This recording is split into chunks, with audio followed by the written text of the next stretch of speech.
Yung kanina, pumunta ako sa kabilang building.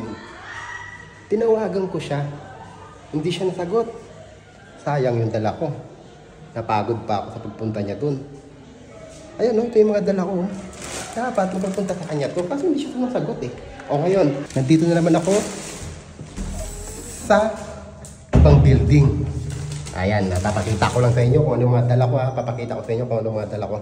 Okay? Tapos, umakyat na ako dito.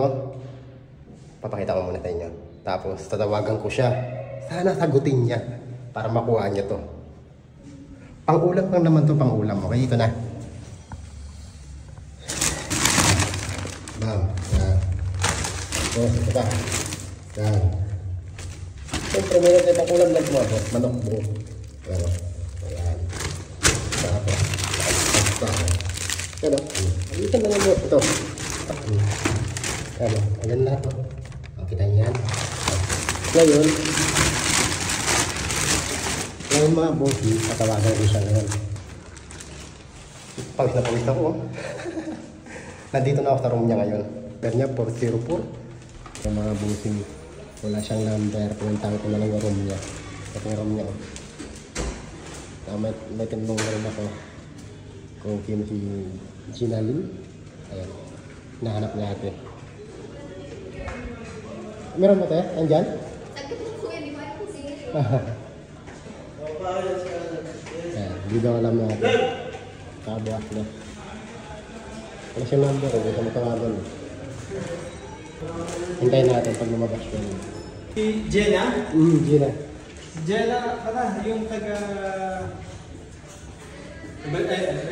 Nandyan ba siya? Nandyan? Hintayin natin. Hintayin natin mabo. Yan yung mga mali mo. Next time dito na gagawin ko. Pag wala kayong number, ibibigay nyo lang yung address room nyo. Parang ang hirap, di ba? Kaya next time dito na gagawin ko. Ngayon ko lang ginawa ito first time. Ayan, hintayin natin si ate na lumabas. Nandiyan daw eh. Wala siyang number eh. Nag-comment lang. Ito yung room niya. Tinry ko lang. Mahirap pala.